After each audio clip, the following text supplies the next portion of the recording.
because we had our third episode. I'm going to just go ahead and say, well, first of all, welcome, guys. And if you're new here, you're probably watching on Facebook or YouTube. You should take a look around and subscribe to our channel.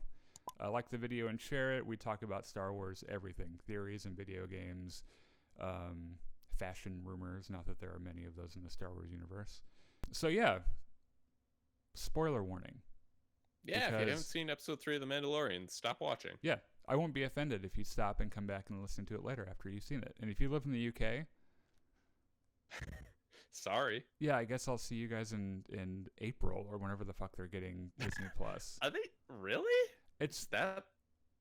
Oh my god. Yeah, it's pretty far away. So we're going to be talking about everything with the Mandalorian. We're like related to episode 3. I gotta find my notes real quick though. So episode called The Sin.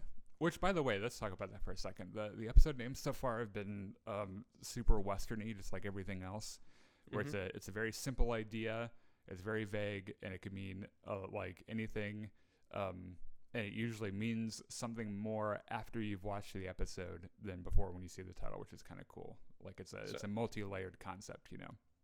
Yes. So episode 2 is named The Child, right? Mm-hmm. Which yeah, it seems to me they're building towards, like, with that episode name and then this title, building towards the idea of like original sin, maybe, or the sins of the fathers be inflicted on the children. Maybe, yeah. I swear to God, Chris, one of these episodes we're gonna go to watch this one morning, and it's gonna be the Jedi. And I'm gonna freak the fuck out. Yeah, that would be something, all right. Yeah. So anyway, we kind of picked up right where we left off on the second episode, which is the Mandalorian has just vaporized almost an entire civilization of Jawas, has fixed his ship, like everything is good. He takes off. He finally gets off that fucking planet because like he was there for the first 2 episodes, and he gets back to home base where he's supposed to deliver sweet baby Yoda. And there's this really neat scene in the cockpit of this ship where he Mando Dad is just flying, working the ship. Yeah. Little baby Yoda gets out of his little egg pod, reaches up and grabs like a ball top off a control lever, and Mando Dad just grabs his, that's not a toy, puts it back on. Yeah. It was like the most typical like dad thing in the world. And it's like I have in my notes here that even at the beginning episode he looks like his emotional view of the baby is changing. Like, a little bit, yeah. It was a job. Before he knew what it was a job. Then he found out what it was, and he had this immediate change in heart when he meets it by killing IG-11, and then that just kind of evolves into him becoming a little bit more and more attached. I think especially that little E.T. finger touch at the end of episode 1 was the real start of that. Yeah. So he gets a cell phone call, which in the Star Wars universe is the little like pop-up blue hologram, who is his buddy Grief. It's Carl Weathers, right? Yeah, Carl Weathers, who ends up not being his buddy, but we get ahead of ourselves. Yeah, so he tells him, "Hey, don't bring that shit here. Like, go straight to the client and give it to them." So he shows up. Another Jabba the Hutt Palace eye thing pops out. And let me tell you, scans the little card again. Yep, that thing gets its due later on this episode too. Anyway, they bring it in. There's a nice moment while like the stormtroopers are escorting him in. Like one of them grabs the little baby Yoda egg and yanks it along, and Mando Dad's like, "Hey, be careful with that." Yep. Yeah, and then he's got like that stormtrooper's like, "Well, you take it easy," and it's like, "Oh, good one, you fucking stormtrooper." Yeah. Like this is like the lamest line ever. So they have a quick exchange. They tell him, like the Dr. Pershing does, he like pulls out his tricorder and like scans it. It's not really a tricorder, and there are probably several Star Wars fans wanting to kill me right now, but turns Star out Trek, hiss. Yeah, gross. Yeah, I'm practically married to a Star Trek fan, so I don't know if I'm going to lose my Star Wars card or not. Anyway, so they comment that the baby's very healthy. Which is great, and then the client gives him a metric shit ton of Beskar steel. which is in this cool little briefcase thing, which we're going to talk about in our Easter eggs section later. Because I bet you didn't recognize it, did you? Is that the ice cream maker from? Oh my God! Yep. Yeah, we're gonna. Yeah, we'll talk about that a little bit later. So, he takes a steel. He's visibly apprehensive about leaving. Like, yeah, he definitely feels weird about this. Yeah, and he doesn't ask him, right? Like, he doesn't ask him what's gonna happen. Like, he doesn't ask them what's gonna happen to him. I don't think even then his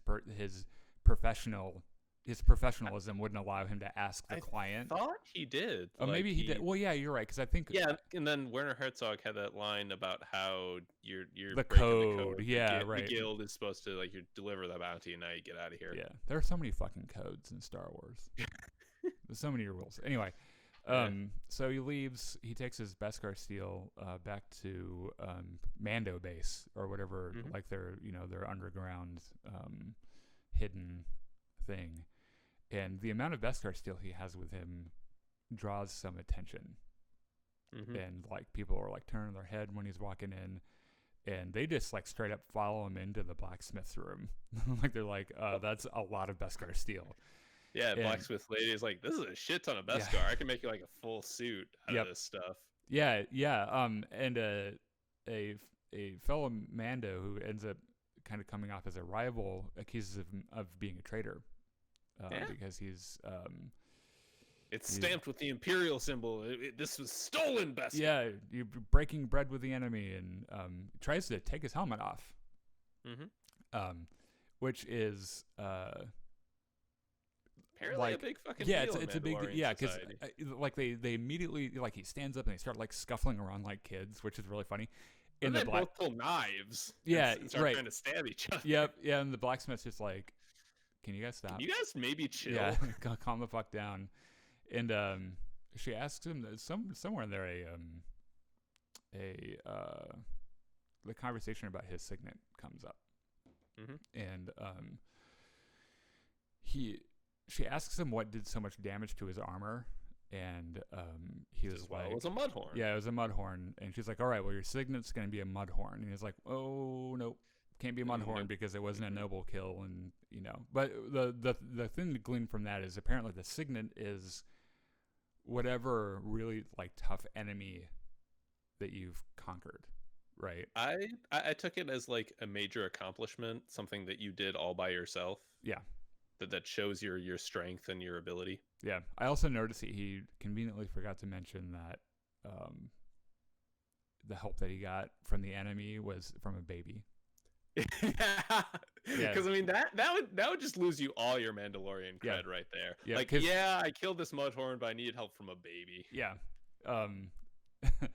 Imagine trying to explain what happened in that scene. Anyway, the blacksmith makes him some armor and also some whistling birds, which you're immediately like, the fuck is that? Because I've never heard of that in the Star Wars universe. And tells him, I'm going to make some for some of the foundlings too. You're going to have some whistling birds, but you need to use them sparingly. Yeah. And I think that advice was probably more for us than it was for him. I think he kind of knew. Yeah. We also a really cool flashback, a continuation from the last time he was with Blacksmith Lady, where we saw more of his childhood, the attack on the Red Robed people and him getting thrown in that cellar, and then a droid breaking open the cellar and about to kill him. It looks like a destroyer droid from the Clone Wars. No, it's a super battle droid, right? Yeah, that's the one. Yeah. It's more. They kind of tied it in the same way they did in the first episode, where every time the blacksmith hits the Beskar and it kind of flashes back. Very good cinematography. Yeah, it's pretty cool. It's more or less the same footage. I guess editing, but yeah. His parents got iced by droids, and he gets hidden. So I also have a prediction about this, but we'll get to that. Yeah, let's save that for the theories and prediction section. So the Mandalorian with his like sweet ass new armor, it's all shiny and shit, walks straight back into the cantina, and he is flaunting the fuck out of it. He's like, everyone there just turns their head and looks at him like, holy shit. Yeah, well, you find out that everyone's pissed off at him because they all had the same bounty, and they wanted The weird thing is that apparently Beskar steel is a commodity that not only Mandalorians are after, which I thought was kind of weird. Like everyone wanted it. If it makes blaster proof and lightsaber proof armor, I think everyone who's involved in any sort of combat would want that. Is it just to get some is it armor lightsaber proof? I believe it is. Like it was in Legends. I don't know if it still is. Well, in Legends, wouldn't they have just made it out of cortosis? That like lightsaber proof material? I think cortosis was explained as being very rare in the current era. Yeah. So like there were lots of different materials that worked. Cortosis was one. Beskar was another. We don't even know if cortosis is legit anymore. Like that could still be also true. Yeah. Yeah. So anyway, Mando talks to Carl Weathers. Says, Are we just gonna call him Carl Weathers? We're just gonna call him Carl Weathers now. I mean, he looks like a Carl. I can't remember his name. Grief Karga. I like Carl Weathers better. It's a better name. All right. So Mando talks to Carl Weathers. Carl's like, "Yeah, you did a great job. You should go relax. What can I get you?" And Mando says, "Give me another job." And Carl's like, "You sure? Cause like you can go on vacation now. Like it's all good." And Mando's like, "No. Yeah, go do some drugs, man." That's pretty much what he tells him. Go do some drugs. Mando's like, "No, I need a new job. It needs to be as far away from here as possible." Mm-hmm. Carl says, "All right, here's a bounty. It's really far away. Go have fun." It's a Mon Calamarian, which I just, and I think it was on Mon Cala too. Which I was like, are we going to there? And then I was like, oh wait, there's no way in the world he's gonna leave this planet. I think they said it was on another watery planet. It definitely wasn't Mon Cala. They mentioned. Or maybe it was now I remember, didn't he say something about a desert planet? I don't know. I'll check into it. Anyway, he's supposed to go somewhere to catch a new guy, right? Yep. All the while, everyone at this bar is like looking at him over their drinks, like "fuck this guy, fuck his Mandalorian armor." And what's really funny is like right before he walks in, like Carl Weathers is like this failed bounty hunter is like trying to get more work from him, and he's like, "Get the fuck out." And it's just kind of funny. He's just kind of like scurries away. So he's about to leave.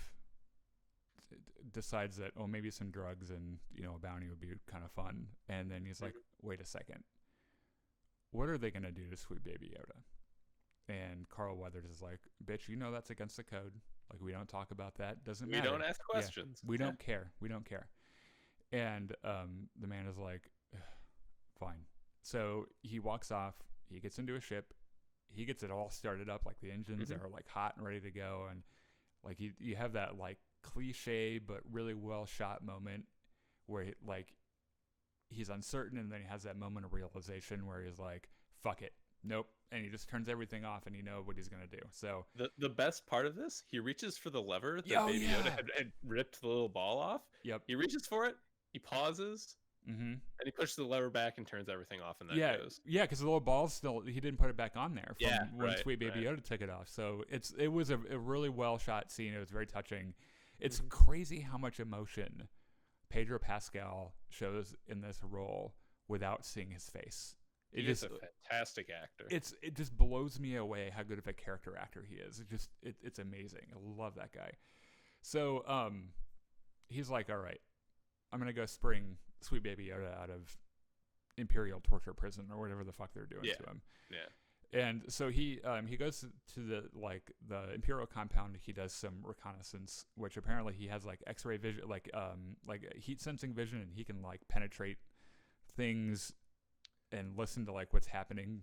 And I think that's explicitly on the scope on his rifle. Or it might be something in his helmet. But I think it is on. I don't know. Maybe it is his rifle. That rifle is pretty fucking sweet. So it wouldn't surprise me. It's very nice. Yeah. Probably like makes you an espresso as well. But anyway, he hears the client and Dr. Pershing talking. I think the client says, extract, or was that Dr. Pershing? Someone says extract only the material that you need. I'm pretty sure it was Werner Herzog saying that. Yeah. And Dr. Pershing's like, he wants it alive, referring to some other higher up, right? Very mysterious. Yeah. So Amanda's like, well, here's my chance. So he knocks on the front door. And so there for a second, I'm like, he's just going to walk right through the front door and kill everyone.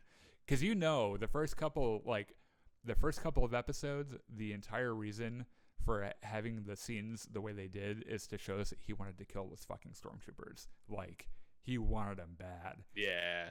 Knocks on the door, fucking Jabba Eye comes out, and he just rips it right out. And then just, like, walks off, right? And, of course, everyone's like, is someone at the front door? And they open the door, and no one's there. And so he kind of, like, sneaks around the back and pretty much kills everything.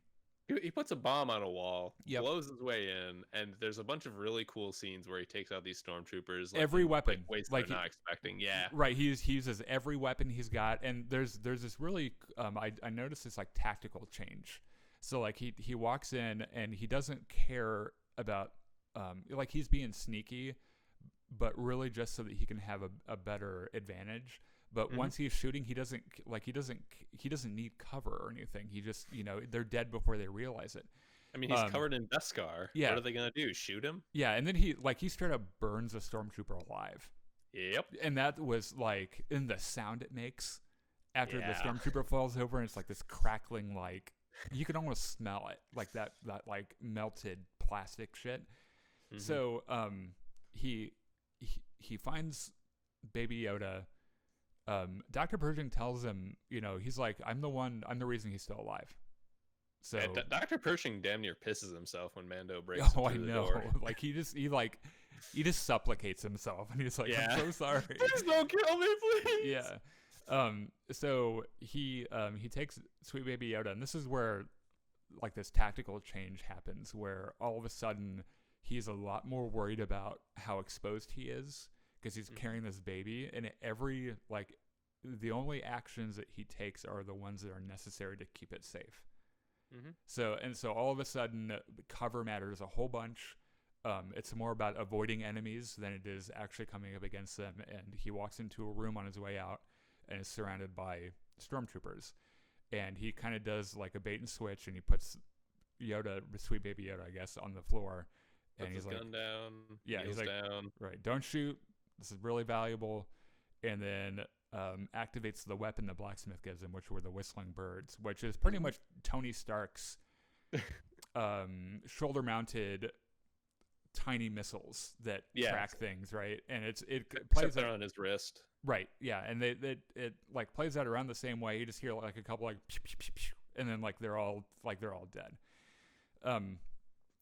Picks up Baby Yoda, grabs his gun, walks out the door. Yeah. The thing that I took from that was that she told him to use them sparingly, which I took to mean as that situation, like he didn't try anything other than his last ditch thing that is really valuable to him, that he knew would work really well. So he wasted like 4 or 5 of those motherfuckers just to be able to get out without getting the baby hurt.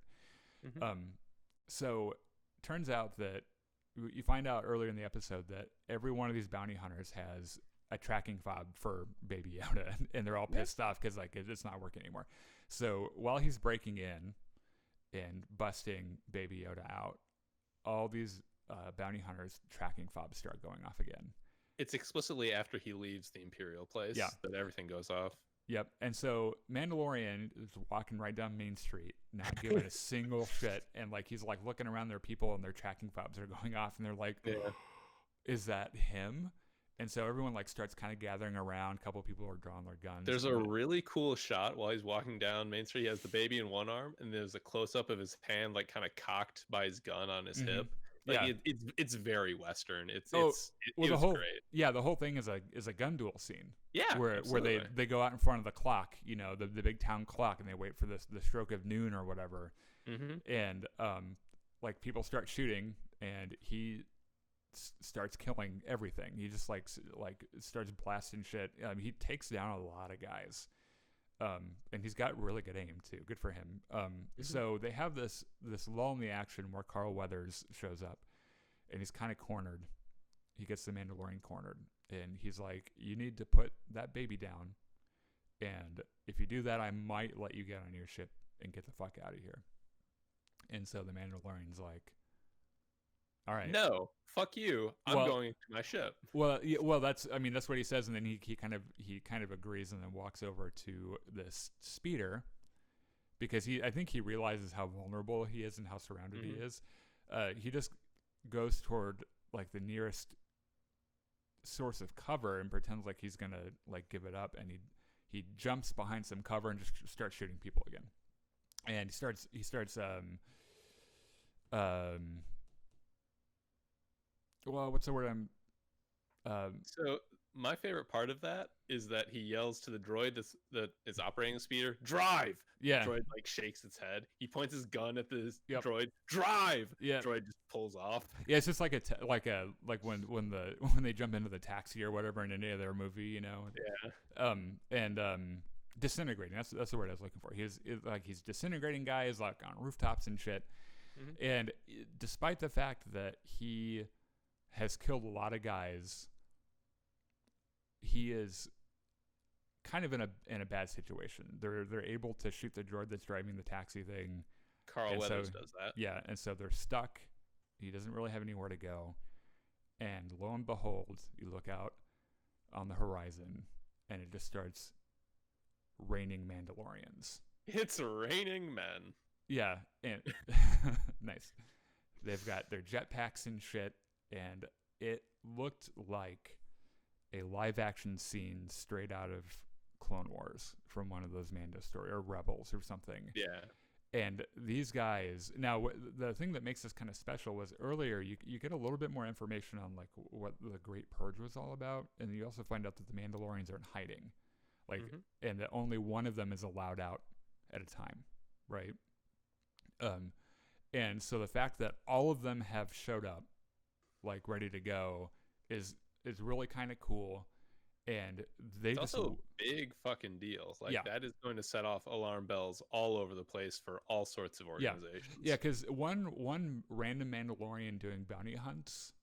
Okay, fine, whatever. Yeah, especially if he's good at it. Like, Carl Weathers would have an incentive to keep him secret, or to at least kind of watch his back a little bit because he makes some money, But when 20 or 30 start jetpacking out of the sky and blasting everything in sight, that's a problem. Yeah, it's just, man, they just kill everything.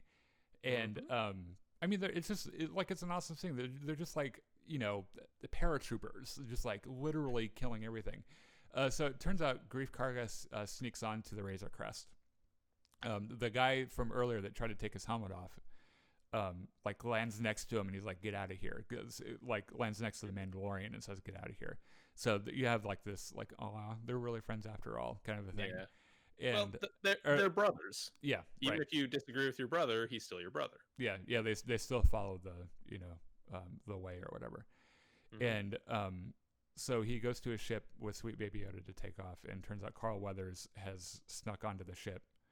And he's like, "Give me the baby." Yeah. And it's like, "No, here's some fog. I'm gonna shoot you now." Well, he's like, "Here's some carbon freezing." It doesn't really matter. What ends up happening is he's a better shot. He's a better bounty hunter, I think. And he gets a bead on Carl Weathers and shoots him in the chest, and throws him off the ship, and he takes off. Right. So you find out that Carl Weathers, his reward for the Mandalorian finishing his mission before he killed everything was some Beskar steel himself, and he had some in his breast pocket. And when the Mando shot him, he hit that. So Carl Weathers is still alive, which I'm not surprised about at all. There's a trope in Westerns about like having a Bible over your heart. Yep. So it's basically or a coin, right? Yeah, or something. Yeah. That blocks the bullet that would have killed you. Yeah, or I think in that one's like, was a Sandra Bullock West, like she was in one of those Westerns where it was a sheriff badge in her pocket or something. Okay. Or I can't remember exactly what it was. Anyway, you're right. It's kind of a thing that they do. So he's alive. So the Mandalorian takes off. He gets this really cool send off by his rival buddy that tries to like beat him up earlier. And he's in his jetpack that's like flying next to the Razor Crest, and he gives him like a salute. And the Mandalorian says, which is definitely a promise, is, "I got to get one of those." And that's how the episode ends. So before that, or did I miss something? The little ball top has gotten back on the lever, and little Yoda's reaching for it, and he just kind of screws it off, drops it into Yoda's hand. Yeah, he's like, "Hey, if I'm gonna do this, like, this emotional investment into a baby. I'm going all the way, and he just like he hands it right to him. Yeah, he is full on Mando dad now. Yeah. He seems pretty comfortable with it. The thing that before we get into the review thing, since we're talking about that too, I also noticed that at the beginning of the episode, Baby Yoda's reactions to things were very telling to the tone of the episode. So like he like in the beginning, before they even land, like he can tell somehow that the Mandalorian is trying to keep his distance a little bit. Like sure, he can sense it through the Force. Yeah, or that's probably what it is, because he can't see his face. And so he, there's like a moment where his ears kind of droop, and he's like, "Oh, what's wrong?" And he's very curious about his surroundings when he's being delivered, but he can seemingly sense the gravity of the situation that he's in. So I sense that as Baby Yoda was going down Main Street in Bounty Hunter Town, and he saw those people, he kind of winced and his ears drooped, and that just reminded me of like every introvert at a party ever. Like, oh god, there's so many people here. This is awful. I want to go home. Like literally either of us. Yeah, I wouldn't go to a party, but like seriously, that's probably pretty much what I would do. Yeah. And it's worth mentioning that Baby Yoda was unconscious for most of the fight because of the testing and stuff they were doing on him. And when he wakes up, he is visibly very happy to see the Mandalorian. Like, he's kind of relieved to see him. So the fact that they're like, little kids are always happy to see their dads. Yeah. The fact that they're using his expressions and his like reactions to things as a good storytelling vehicle is really neat. All right, so let's review this real quick. So I'll say a couple of words and then you can tell me what you thought. So as far as action is concerned, this is the best episode so far. Just for me, for the reigning Mandos scene, like that kicked ass. And there were a couple of more personal action scenes where it's just the Mandalorian versus like a group of stormtroopers. It was really cool. There's one guy that he straight up double taps, which I thought was like he shocks him with his rifle and then just shoots him while he's walking off, which is like, this isn't Han Solo shooting first and then having someone back to change it because I thought it was a little too rough. Like, this is like rough, right? That's what it's supposed to be. I really enjoyed the emotional development that the Mandalorian is having. Like, my favorite characters are dynamic characters that change a lot. And him going from this stone cold killer to this, I'm gonna go and kill every stormtrooper I see so I can rescue this fucking baby. Like, it's really cool when characters have, they progress quite a bit.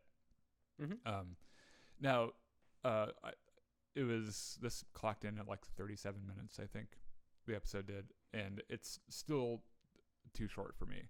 Now, this doesn't mean that it's not, like, some people might enjoy the shorter episode formats. And it seems like they're kind of market testing it a little bit. They're like, okay, so Game of Thrones was like, every episode was like 10 hours and they had to have 70 characters in it. And they, so they might be kind of testing out, well, what if we do a show that is as high quality and we do it in smaller bits without as complex of a story, or at least without the entire cast of characters in every single episode.